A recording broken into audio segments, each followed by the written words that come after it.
Hey friends and family, thanks for joining me for my daily scent and makeup of the day video upload. It is yet another cold day here in Central Virginia. I have a lot of work to get through today. In fact, I have some intense writing to do for my job, and I'm wanting something warm, inviting, and something that will put me in the mindset to do some creative writing. And so to me, that's probably going to be a floral that has some tuberose in it. I know, I'm on a tuberose kick lately. If you've watched my videos here over the past week or two, you'll see that I have reached for a lot of tuberose based scents. And you know how that is. Sometimes you go through these phases where there's something that you're obsessed with. It might be like chocolate or a certain kind of wine or a kind of tea, or some sort of anything like that. To me, it is tuberose in my sense recently, and so I'm gonna reach for this beauty here, which is Alien Fusion by Thierry Mugler. This is a flanker to Alien, which I will also pull out so that we can compare the two briefly here. This Alien here is one of my all-time favorite scents. It's in my top 10. This to me is a stunner of a scent.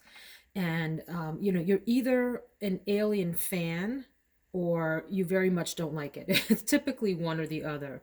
The regular Alien is very heavy on jasmine and woody notes, and they blend beautifully for me. This is the fragrance that I wore on my wedding day. It is a fragrance that my husband very much loves on me, and it is jasmine forward, and it makes no apologies about that. Whereas this Alien Fusion, the main difference to me is that this one is jasmine based. This one has heavy tuberose in it. So a slight sort of difference in the floral. When you first spray them on, there's similarities until you let them dry down and then really see the difference. This Alien Fusion is a spicy white floral, and it's warm. It has top notes of ginger and cinnamon. And I would say that those play very nicely together on the opening. They sort of dance together in the opening of the scent. It has middle notes of orange blossom and tuberose, and then base notes of white amber and vanilla. And this one has also been compared to Rouge Malachite by Giorgio Armani, their exclusive line. And I have tried that, and I think that's right. There are some similarities. They're not identical to each other. That other one, the Rouge Malachite one, I would say is a little more, maybe a little bit more refined, and some might also interpret that as a little flatter, kind of around the edges. This one to me has a little bit more depth than the Rouge Malachite one, but maybe is a little rougher around the edges, if that makes sense to the viewers here. And I like this. I've sprayed it on and given it a chance to dry down. It is a beautiful white floral. There's something bright in it, but also warm and inviting, like enveloping. And so it goes perfect for a day like today when it's cold. I think this would also do really nicely in more temperate weather, like warm weather in the spring and maybe some of the fall days.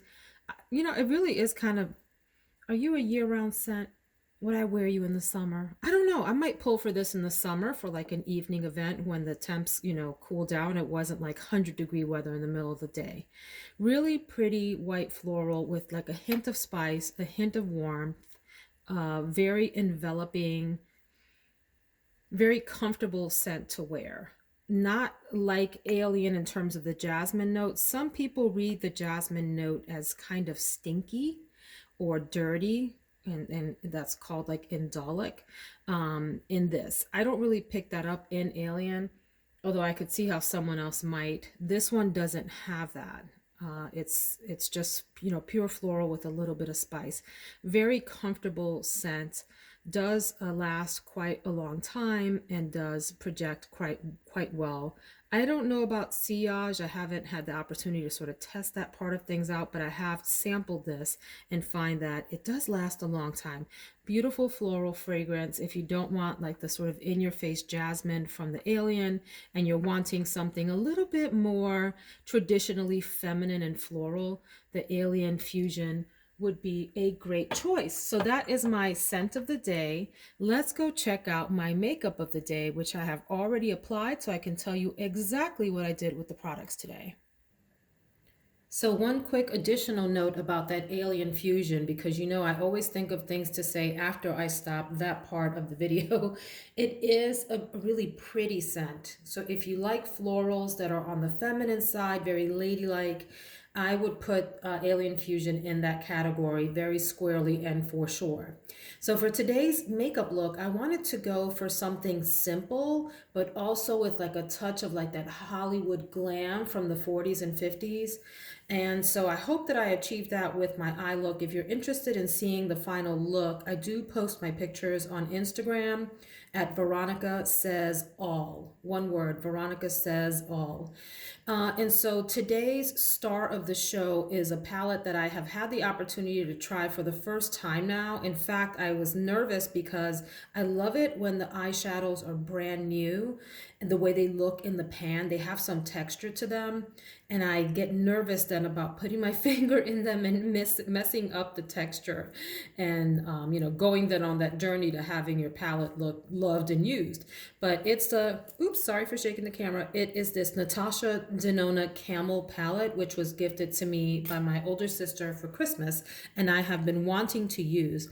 I had it on a wish list that she got it from, and I was thinking of it as really like a travel palette, and I would definitely still take it to travel, but I kept looking at it and thinking, I don't know when I'm going to travel again in the immediate future, and I really want to play with it, and I was wanting sort of those kinds of tones for today. So before we talk about the palette, let's go over base products. Of course, I've got my moisturizer that has the heavy SPF in it on my face. I went in with the Bare Minerals Prime Time foundation primer. This is a silicone-y feeling kind of, is it dimethicone? I don't know, you guys. I don't know the ingredients in these things. Uh, hmm. I don't see it on the back, but anyway, it's this sort of jelly-like, if that makes sense, consistency that dries down really, really quickly on your skin and helps to sort of fill in some of the fine lines, some of the pores and so forth to give a smoother surface. This is a great primer. I will be purchasing a full bottle of this. I think this is like a sample size or a little mini or whatever. Not a sample, like a mini size. I will be purchasing a full size of this when I'm done with this because I really enjoy it. Under my eyes, as usual, I've got my Becca Anti-Fatigue Under Eye Primer that is like a little bit of a putty texture to help fill in the fine lines and then provide a base for concealer, which today is the Maybelline Fit Me Concealer. Great drugstore concealer. It behaves a lot like the NARS Radiant Creamy Concealer, if you're familiar with that.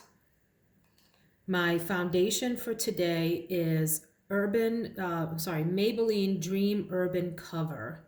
This is a full coverage foundation. It does have SPF in it. You already know what I have to say about that. And I have this one today in the color 128 Warm Nude. I do have a darker, more medium color, but a little bit on the paler side today. So this is what I'm going with. What I have to say about this foundation is it goes on gorgeous, and it does it performs well for most of the day. It does provide full coverage. It performs well for most of the day. But what I find with this one and the other one that's in this line, hold on, let me get that for you. So this is the other one I was thinking of, which is the Radiant version. This is supposed to be a little bit more dewy looking on the skin. This is supposed to be a bit more matte. They both perform fine.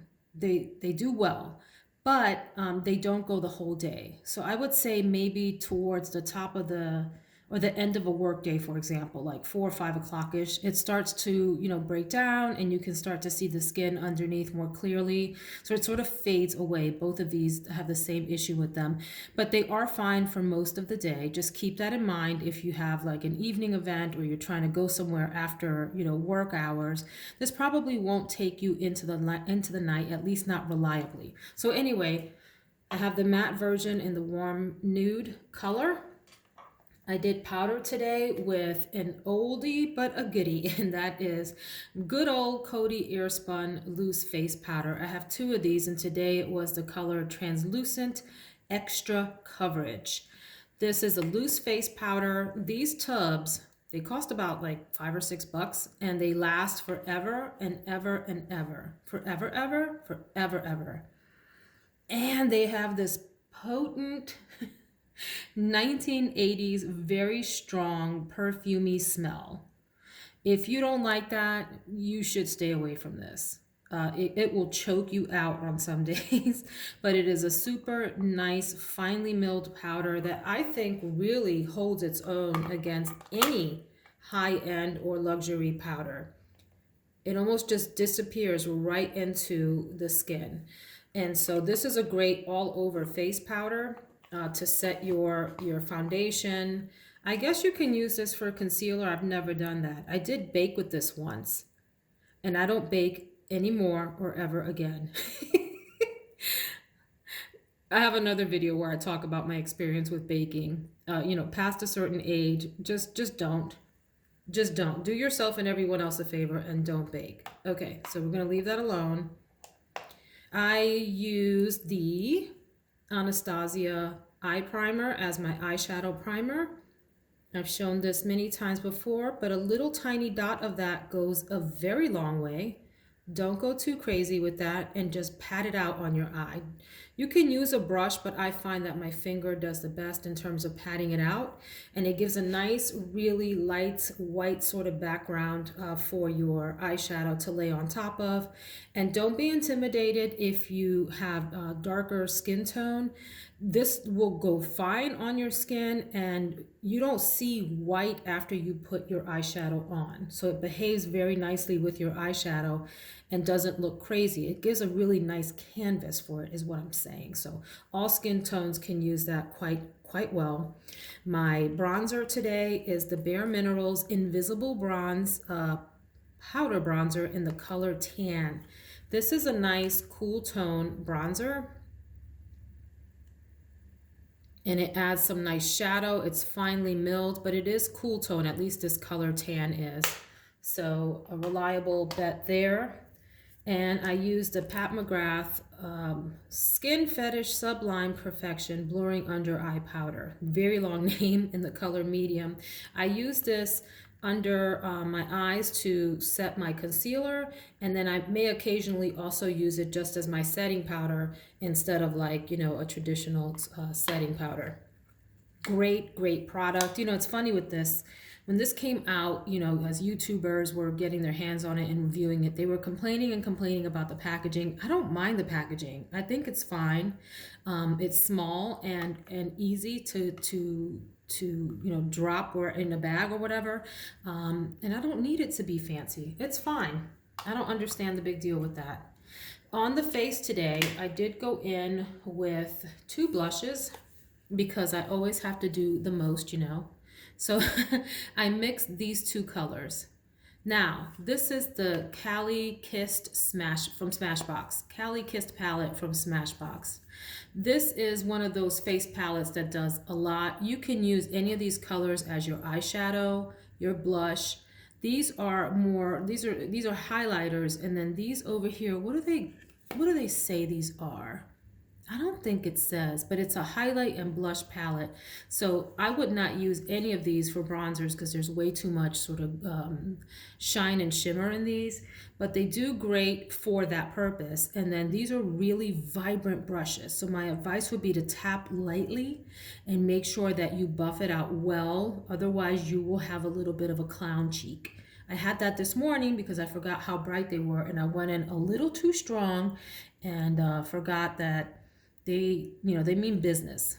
But these Smashbox has a couple of these great face palettes that are good for travel. They go a long way. Before I get to the eyeshadow, I did use the Charlotte Tilbury Pillow Talk Push-Up Lashes on my eyelashes today, and I have to say, they did a nice job. It did a nice job. It is an interesting wand that has two flat sides and then brushes on the other two sides. So it's almost like a four-sided brush. And the idea is that you take the flat side, and I know this sounds weird, but it works somehow, and you use that to brush up your lashes first, almost like you're depositing a little product, and then you take the brush side and work it through your eyelashes. This has been a surprise product for me. If you've watched my earlier videos, you know that I was really resistant to this mascara. I don't know what it is. It was something about me, you know, not like believing all the hype around a product like this. And it's not inexpensive. I think this is in the $20 to $30 range, maybe 25 to 30 or something like that. I did get it on sale. As usual, I get all my products on sale. And it performs like a dream. Now I don't want to be without it. And in fact, I probably need to put a backup in my Sephora cart. Great mascara. I sculpted my eyebrows today with the Precisely My Brow pencil in the color 3.5.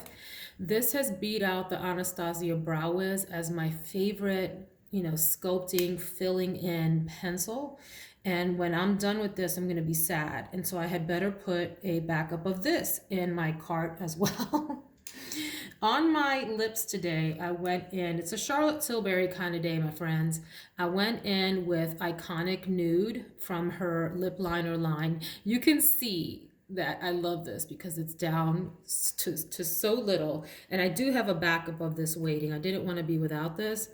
It is this divine, very neutral brownish color that just does really well with the eyeshadow color scheme that I'm going to show you. And I went in with this fun little, what do you call it? A lipstick. And this one is called JK Magic. This is also from Charlotte Tilbury. And it's JK Rowling is who this is after, right? So there was a line of lipsticks that Charlotte Tilbury came out with that were named after women that she's inspired by. And so like Jennifer Aniston is one. There's a whole line of them. I think, do I have the Jennifer one? I don't know. But this one is called JK Magic. And I just love the packaging on this. It's so cute. And this goes really great with a darker lip liner. So it's kind of pinky, nudie sort of color with just a hint of peach. And that performs really well together with what I'm going to show you next. I did do a little hit of lip gloss. This is Morphe.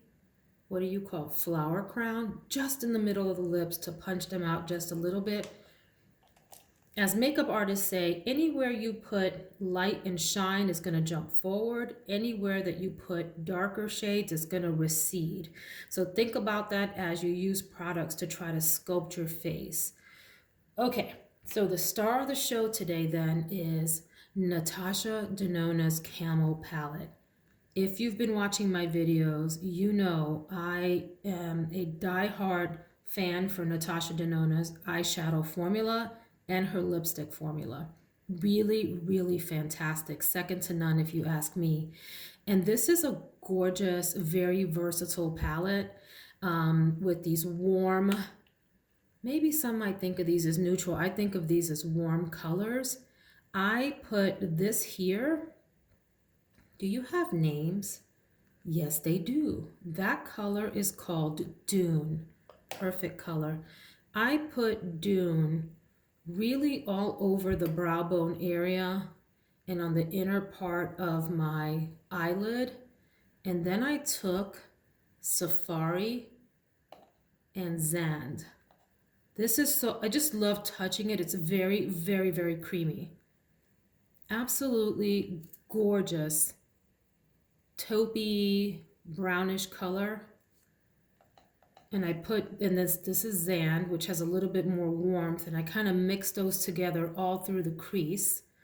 I used this pretty girl here, which is Copper Stone, on the outer half of the eyelid. My swatching is atrocious today. Sorry, guys. Isn't that pretty? And then I took Arasto, this darker brown color, and put that on the very outer V.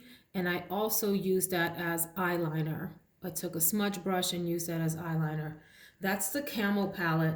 I didn't do really well with my swatches. I'm sorry, but I can tell you this is a very creamy, wonderful formula. It blended out on my eye like a dream. I'm in love. And if you're newer to Natasha Denona and you really don't want to pay those prices for those mid-size and larger palettes, you might want to try one of these. There's even a size smaller than this that's like a mini. These are just called her 5-pan palettes, which have regular size eyeshadows, but just in 5 pans. And then there's a mini that has smaller eyeshadows that's I think it's in the upper 20 range, like maybe between $25 and $35. This one ranges, I think it's closer to 50. And like I always say, wait for those sales at Sephora or sign up for Natasha Denona's newsletter so that you can get a discount on the products as well. And then I finished off my look with the Urban Decay All Nighter Setting Spray, which is, let's say it together, hairspray for your face. It is. It will keep all your products in place. So that is the setup for today. I appreciate you watching, and I hope you'll be back tomorrow. Please subscribe if you'd like to see more, and I hope you have a blessed and productive day.